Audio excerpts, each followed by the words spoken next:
Serial Kitab Tauhid bagian 18.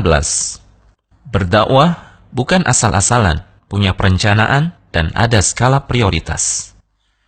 Rasulullah SAW pernah mengutus Mu'adz bin Jabal radhiyallahu ta'ala anhu sebagai duta dakwah ke negeri Yaman. Sebelum melepas keberangkatan Mu'adz, Rasulullah SAW menyempatkan memberikan wejangan berharga kepadanya. Berikut sabda beliau, yang artinya, sungguh, engkau akan mendatangi suatu kaum dari ahlul kitab, maka hendaklah yang pertama kali engkau sampaikan kepada mereka adalah persaksian tauhid, bahwasanya tidak ada ilah yang berhak untuk diibadahi kecuali hanya Allah semata. Dalam sebuah riwayat, hingga mereka mentauhidkan Allah dalam ibadah. Jika mereka menaatimu pada perkara tersebut, maka ajarkan kepada mereka bahwa Allah Subhanahu wa Ta'ala mewajibkan 5 salat fardu kepada mereka dalam sehari semalam. Jika mereka menaatimu dalam hal itu, maka ajarkan mereka bahwa Allah Subhanahu wa Ta'ala mewajibkan zakat yang diambil dari orang-orang kaya di antara mereka untuk diberikan kepada orang-orang fakir di kalangan mereka. Jika mereka menaatimu dalam hal itu, maka berhati-hatilah engkau dari harta mereka yang paling berharga.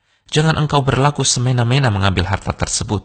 Dan takutlah engkau dari doa orang yang terzalimi, karena tidak ada sekat antara doa tersebut dengan Allah untuk diijabahi. Hadis ini sahih, diriwayatkan dalam Sahih Al-Bukhari dan juga Sahih Muslim. Juga diriwayatkan dalam Sunan At-Tirmidzi, Sunan Abi Daud, dan Musnad Imam Ahmad. Melalui hadis ini, Nabi mengajarkan kepada kita bahwa dakwah tauhid adalah dakwah yang pertama dan utama. Kepada orang yang lebih dulu menerima kitab suci sekalipun, Rasulullah SAW tetap menjadikan tauhid sebagai fokus dakwah yang utama. Kepada ahlul kitab, Rasulullah SAW memerintahkan Mu'adz untuk mendahulukan pelajaran tauhid sebelum mengajarkan salat dan zakat. Selain itu, ada banyak pelajaran berharga dari hadis di atas. Di antaranya adalah, pertama, di mata Nabi, perkara dakwah adalah perkara yang agung lagi mulia. Inilah prioritas hidup beliau dan para sahabat beliau, radhiyallahu ta'ala anhum ajma'in. Nabi sampai mengutus dutanya ke negeri lain demi dakwah. Kedua, penting sekali memperhatikan realita dan kondisi objek dakwah. Lihatlah bagaimana Nabi memberikan wejangan dan wawasan kepada Mu'adz perihal masyarakat yang akan didakwahinya. Artinya, dakwah itu butuh ilmu, butuh persiapan, dan perencanaan yang matang, tidak asal-asalan.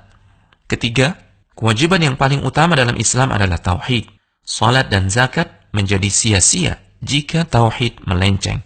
Keempat, untuk masuk ke dalam Islam, lisan harus mengucapkan kalimat syahadat la ilaha illallah. Tidak cukup hanya dengan mengikrarkannya di dalam hati. Kelima, kendati telah mengucapkan kalimat syahadat, seseorang tetap berstatus kafir di mata Allah jika ia tidak mengimani makna kalimat tersebut atau menolak untuk mengamalkan konsekuensi-konsekuensinya. Sebagaimana yang dilakukan oleh orang-orang munafik, hanya beriman di lidah, namun hati mereka tetap kufur, tidak bertauhid. Keenam, boleh jadi ada orang yang fasih mengucapkan syahadat dan dia berilmu, namun dia tidak faham makna kalimat la ilaha illallah.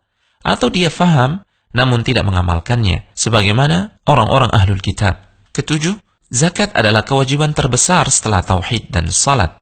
Orang yang berwenang menarik zakat harus takut kepada Allah. Jangan sampai mereka bertindak zalim kepada pemilik harta zakat, karena doa orang yang terzalimi itu mustajab, sekalipun dia adalah seorang pendosa. Kedelapan, hadis di atas mengisyaratkan bahwa dalam dakwah ada skala prioritas. Tidak layak bagi seorang dai untuk menunda-nunda dakwah tauhid, sementara masyarakatnya masih banyak yang berbuat kesyirikan atau belum faham tentang tauhid. Tidak layak memulai dakwah dengan fikih, sirah atau akhlak, sementara dakwah tauhid tidak menjadi prioritas atau tidak pernah disinggung sama sekali di dalamnya. Telegram channel Kristal Iman.